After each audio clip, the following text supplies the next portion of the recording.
Bismillahirrahmanirrahim. Assalamualaikum warahmatullahi wabarakatuh.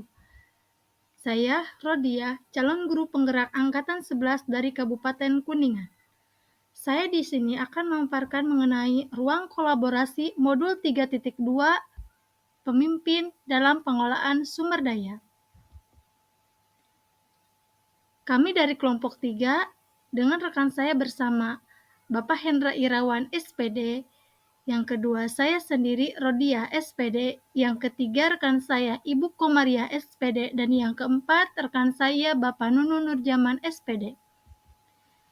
Saya ucapkan terima kasih kepada Bapak Nana Suryana MPD selaku fasilitator, Ibu Lina Sri Mulyani SPD selaku pengajar praktik, dan Ibu Lina Ade SPD selaku pengajar praktik. Selanjutnya, tujuan pembelajaran. CGP dapat mengidentifikasi berbagai sumber daya di daerah untuk sekolahnya dan strategi pemanfaatannya secara efektif.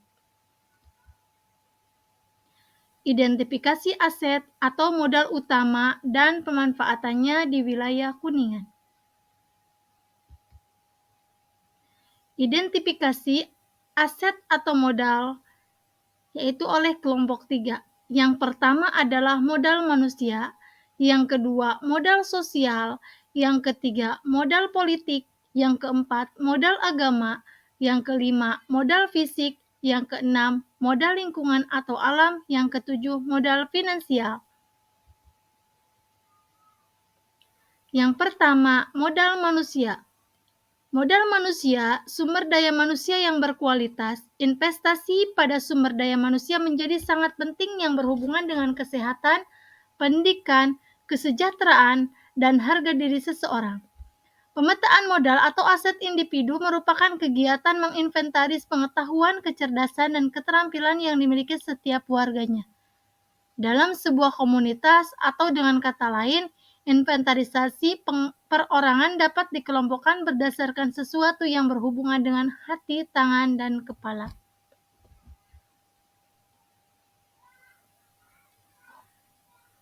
Yang pertama adalah kepala sekolah. Strategi pemanfaatannya, kepala sekolah adalah orang yang memimpin dan mengelola sekolah. Mereka bertanggung jawab atas pengajaran, pengelolaan sumber daya, dan penciptaan budaya sekolah. Kepala sekolah juga dapat mendukung pengembangan profesional guru, mendorong inovasi, dan memastikan kualitas dan kemajuan sekolah. Yang kedua, guru. Strategi pemanfaatannya, guru adalah orang yang berperan aktif dalam menyampaikan pengetahuan dan keterampilan, membimbing perkembangan emosional siswa, dan menilai kemajuan siswa. Mereka juga memberikan umpan balik, menginspirasi, dan menyesuaikan metode pengajaran sesuai dengan minat dan motivasi belajar siswa. Yang ketiga, tenaga kependidikan atau administrasi pendidikan. Strategi pemanfaatannya, administrasi pendidikan adalah orang yang mendukung pendidikan dengan mengelola administrasi, menyediakan dukungan, dan memastikan kelancaran operasional sekolah. Administrasi pendidikan juga membantu dalam mengimplementasi kebijakan dan program pendidikan. Yang keempat adalah pengawas. Strategi pemanfaatannya, pengawas adalah berperan aktif dalam memantau dan mengevaluasi kualitas pengajaran, memastikan kepatuhan terhadap kebijakan dan standar pendidikan, serta memberikan bimbingan dan dukungan kepada guru. Pengawas juga berperan dalam mengidentifikasi kebutuhan perbaikan, mendorong praktik terbaik, dan meningkatkan efektivitas pendidikan di sekolah, serta memberikan pelayanan berupa coaching supervisi akademik. Yang kelima, murid. Manfaat dari murid atau strategi pemanfaatannya adalah berperan aktif untuk mengikuti proses pembelajaran untuk memperoleh ilmu dan berpartisipasi dalam pengembangan dan peningkatan prestasi untuk kegiatan sekolah. Yang keenam, murid. Strategi pemanfaatannya, wali murid. Strategi pemanfaatan wali murid adalah berperan dengan guru, memelihara anak dengan terlibat aktif dalam komunikasi, dukungan emosional, dan berpartisipasi dalam kegiatan. Yang ketujuh, komite. Strategi pemanfaatannya adalah dengan meningkatkan perkembangan sekolah serta komunitas membantu memastikan penggunaan sumber daya yang efektif untuk kegiatan sekolah. Yang kedelapan, masyarakat. Strategi pemanfaatannya adalah berperan aktif dalam mendukung sekolah, kegiatan informasi, dan kolaborasi program pengembangan siswa, dan memperkaya pembelajar serta mendukung dan meningkatkan kualitas. Yang kedua, modal sosial. Modal sosial dimaknai sebagai norma dan aturan yang mengikat warga masyarakat yang ada di dalamnya dan mengatur pola perilaku warga.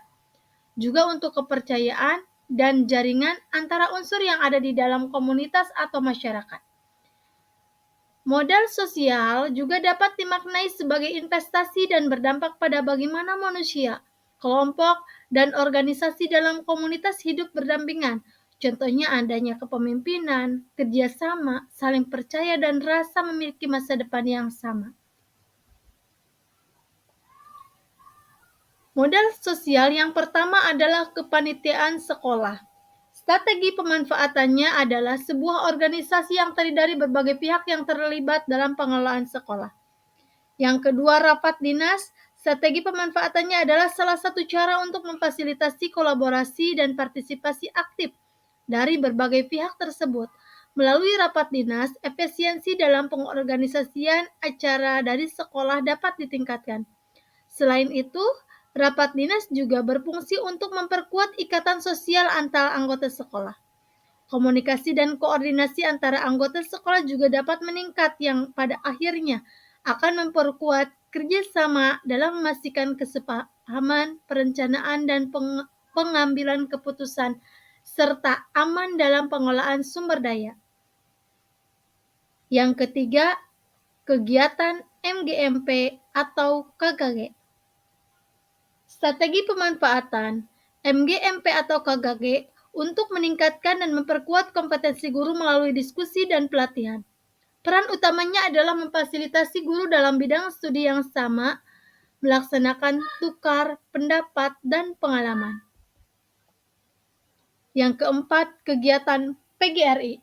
Strategi pemanfaatannya adalah kegiatan yang dilakukan oleh Persatuan Guru Republik Indonesia yang bertujuan untuk memperkuat solidaritas profesi guru, memperjuangkan kesejahteraan guru, dan mendorong berbagai pengetahuan praktik terbaik di antara guru. Kegiatan ini dilakukan melalui kolaborasi dan dukungan pengajaran. Yang kelima, komunitas belajar. Komunitas belajar memiliki tujuan menjadi wadah dalam upaya perbaikan dan inovasi-inovasi pembelajaran dan pengembangan program berpihak pada murid yang dirancang dalam bentuk berkolaborasi warga sekolah mewujudkan tujuan pendidikan, mewujudkan murid yang memiliki profil pelajar Pancasila. Yang ketiga, modal politik. Modal politik sebagai salah satu aset sekolah dapat digunakan untuk melahirkan kebijakan-kebijakan yang berorientasi pada peningkatan kualitas pembelajaran. Misalkan seorang kepala sekolah dengan kewenangan yang dimilikinya menggunakan kewenangannya untuk membuat kebijakan-kebijakan yang mengakomodir kepentingan warga sekolah dan peningkatan kualitas pembelajaran yang berpihak pada murid. Yang pertama adalah wewenang pimpinan. Strategi pemanfaatannya mengatur dan memimpin kebijakan internal serta mengalokasikan sumber daya dengan efektif sesuai kebutuhan sekolah. Yang kedua, sinergi pemerintahan desa. Strategi pemanfaatannya mendapatkan dukungan untuk proyek-proyek lokal, akses ke bantuan, advokasi dan fasilitas, serta kolaborasi dalam program-program yang mendukung pendidikan dan kesejahteraan siswa. Yang ketiga, Polsek. Strategi pemanfaatannya pendapatan dukungan dalam penanganan masalah keamanan serta memperkuat hubungan dengan masyarakat melalui program-program edukasi. Yang keempat, sinergi Perpusda. Memperoleh akses ke lokasi buku dan sumber informasi lebih luas serta mendukung program literasi dan kegiatan belajar di luar kelas. Yang kelima, sinergi Puskesmas. Strategi pemanfaatannya adalah mendapatkan dukungan untuk program kesehatan, siswa termasuk pemeriksaan kesehatan rutin dan edukasi kesehatan, serta kesehatan komunitas, mendapatkan dukungan untuk program kesejahteraan dan kesehatan masyarakat. Yang ketiga adalah Dinas Pendidikan. Strategi pemanfaatannya, pembinaan, koordinasi, fasilitasi, dan kerjasama pelaksanaan urusan bidang pendidikan dan kebudayaan. Yang ketujuh, Koramil. Strategi pemanfaatannya menjaga keutuhan wilayah kecamatan dari segala gangguan dan ancaman, baik itu yang datang dari luar maupun dari dalam. Yang kedelapan, Dinas Lingkungan Hidup. Strategi pemanfaatannya adalah memberikan penyuluhan tentang pentingnya menjaga kebersihan lingkungan dan kesehatan. 4. Modal agama dan budaya. Identifikasi dan pemetaan modal budaya dan agama merupakan langkah yang sangat penting untuk melihat keberadaan kegiatan dan ritual kebudayaan dan keagamaan dalam suatu komunitas, termasuk kelembagaan dan tokoh-tokoh penting yang berperan langsung atau tidak langsung di dalamnya. Sangat penting kita mengetahui sejauh mana keberadaan ritual keagamaan dan kebudayaan yang ada di masyarakat, serta pola relasi yang tercipta di antaranya, dan selanjutnya bisa dimanfaatkan sebagai peluang untuk menunjang pengembangan perencanaan dan kegiatan bersama. Yang pertama adalah pesantren. Strategi pemanfaatannya adalah memfasilitasi pendidikan agama dalam kurikulum dapat dilakukan dengan cara mendalami memberikan pendidikan agama, serta memungkinkan kolaborasi dalam keagamaan dan pembinaan karakter siswa. Yang kedua adalah rumah tahfiz, tempat pembelajaran Al-Quran bagi masyarakat. Adanya peningkatan hafalan Al-Quran yang diperoleh santri dan warga sekitar. Munculnya kecintaan terhadap Al-Quran pada santri dan masyarakat sekitar. Yang ketiga adalah tempat ibadah. Sebagai pusat untuk kegiatan keagamaan seperti ibadah rutin, kajian keagamaan, dan acara keagamaan, khususnya yang mendukung pembangunan komunitas berbasis iman. Yang keempat adalah madrasah diniyah. Strategi pemanfaatannya mengembangkan kemampuan dan membentuk watak serta peradaban bangsa yang bermartabat dan dalam rangka mencerdaskan kehidupan bangsa. Yang kelima, cagar budaya balong dalam cagar, yaitu strategi pemanfaatannya menyimpan cadangan oksigen juga menjadi tempat bernaungnya cagar budaya berupa makam-makam bersejarah dan tempat tumbuhnya berbagai spesies tumbuhan. Yang kelima adalah modal fisik, yang terdiri dari dua kelompok utama, yaitu yang pertama, bangunan yang bisa digunakan untuk kelas atau alokasi melakukan proses pembelajaran, laboratorium, pertemuan, ataupun pelatihan. Yang kedua, infrastruktur atau sarana prasarana, mulai dari saluran pembuangan, sistem air, mesin, jalan, jalur, komunikasi, sarana pendukung pembelajaran, alat transportasi, dan lain-lain. Yang pertama adalah fasilitas pendidikan. Strategi pemanfaatannya adalah ruang kelas, laboratorium, dan perpustakaan yang mendukung proses belajar, meningkatkan akses ke bahan ajar, dan menyediakan lingkungan belajar yang nyaman. Yang kedua adalah peralatan dan teknologi. Strategi pemanfaatannya, komputer, proyektor, sumber belajar, dan perangkat lunak pendidikan yang memperkaya pengajaran, mendukung pembelajaran berbasis teknologi, dan memfasilitasi interaksi yang lebih dinamis. Yang ketiga, lapangan olahraga. Strategi pemanfaatannya adalah mendukung kegiatan ekstrakurikuler, meningkatkan kesehatan fisik siswa, serta membangun keterampilan dan kerjasama tim. Yang keempat, infrastruktur sekolah. Bangunan dan ruang administrasi yang mendukung operasional sekolah memastikan keberlanjutan kegiatan pendidikan dan memberikan tempat yang aman dan teratur bagi siswa dan staf. Yang kelima, fasilitas kesehatan atau UKS. Strategi pemanfaatannya, ruangan yang disediakan di sekolah untuk mengelola dan menangani masalah kesehatan siswa. Yang keenam adalah tempat ibadah. Adanya masjid di sekolah sangat besar manfaatnya bagi semua orang di lingkungan sekolah, terutama bagi para siswa. yang manfaat utamanya adalah sebagai sarana untuk ibadah. Yang keenam, modal lingkungan atau alam. Bisa berupa potensi yang belum diolah dan mempunyai nilai ekonomi yang tinggi dalam upaya pelestarian alam dan juga kenyamanan hidup. Modal lingkungan terdiri dari bumi, udara yang bersih, laut, taman, danau, sungai, tumbuhan, hewan, dan sebagainya. Tanah untuk berkebun, danau atau empang untuk beternak, semua hasil dari pohon seperti kayu, buah, bambu, atau material bangunan yang bisa digunakan kembali.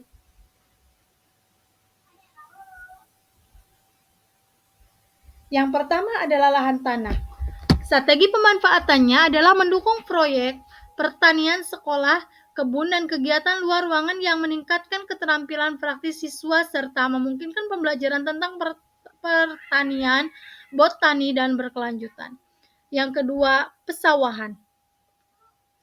Strategi pemanfaatannya adalah menawarkan kesempatan untuk mempelajari praktik pertanian produksi pangan dan teknologi pertanian, serta memberikan pengalaman langsung dalam pengolahan sumber daya alam dan ekonomi berbasis pertanian. Yang ketiga adalah keramba jaring apung. Keramba jaring apung, strategi pemanfaatannya adalah sebagai sarana pemeliharaan ikan yang menggunakan jaring sebagai bahan utamanya. Nah, dengan menggunakan jaring apung, pemeliharaannya ikan bisa dilakukan di laut ataupun media air tawar seperti danau atau waduk yang memiliki kedalaman lebih dibandingkan sungai atau tambak. Yang keempat, Sungai Cijolang. Strategi pemanfaatannya bagi kehidupan manusia banyak dan penting, yaitu pemanfaatan sungai untuk memenuhi kebutuhan rumah tangga, sanitasi lingkungan, pertanian, industri, pariwisata, olahraga, pertahanan, perikanan, pembangkit tenaga listrik. Yang kelima, Bendungan Kuningan. Strategi pemanfaatannya, bendungan ini dibangun sebagai salah satu infrastruktur yang bertujuan untuk mendukung ketahanan pangan, energi, dan air. Bendungan Kuningan juga dijadikan sebagai objek wisata. Yang keenam adalah Waduk Dharma. Strategi pemanfaatannya memberikan manfaat kepada perikanan, air, irigasi, air baku PDAM, dan sebagai tempat objek wisata. Yang ketujuh, Jagara Ekopark. Jagara Ekopark menyuguhkan pemandangan indah Waduk Dharma. Nah, strategi pemanfaatannya dari Jagara Ekopark sebagai tempat wisata alam yang indah. Nah, dari Jagara Ekopark di sini juga terlihat jelas pemandangan Gunung Ciremai yang merupakan gunung tertinggi di Jawa Barat yang sangat indah. Yang kedelapan adalah Dharmaloka. Dharmaloka sebagai tempat wisata yang indah yang asri sejuk. Masyarakat setempat meyakini bahwa air di balong keramat Dharmaloka itu memiliki khasiat yang khusus, seperti dapat menyembuhkan penyakit dan memberikan keberuntungan. Selanjutnya, yang ketujuh, modal finansial. Dukungan keuangan yang dimiliki oleh sebuah komunitas yang dapat digunakan untuk membiayai proses pembangunan dan kegiatan sebuah komunitas. Modal finansial termasuk tabungan, hutan, investasi, pengurangan dan pendapatan pajak, hibah, gaji, serta sumber pendapatan internal dan eksternal. Modal finansial juga termasuk pengetahuan tentang bagaimana menanam dan menjual sayur di pasar, bagaimana menghasilkan uang dan membuat produk-produk yang bisa dijual, bagaimana menjalankan usaha kecil, bagaimana memperbaiki cara penjualan menjadi lebih baik, dan juga bagaimana melakukan pembukuannya. Yang pertama adalah dana operasional. Strategi pemanfaatannya membiayai kegiatan sehari-hari seperti gaji staf, perawatan fasilitas, dan memastikan kelancaran operasional dan keberlanjutan proses pendidikan. Yang kedua, kantin sekolah. Menyediakan makanan dan minuman serta menghasilkan tambahan pendapatan yang dapat digunakan untuk mendukung kegiatan sekolah dan keberlanjutan proses pendidikan.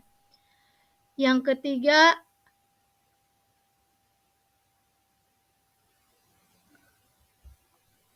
koperasi sekolah, menawarkan layanan dan produk kepada siswa dan staf, serta menghasilkan keuntungan yang dapat digunakan untuk program pendidikan, kesejahteraan, warga sekolah, dan pengembangan fasilitas sekolah.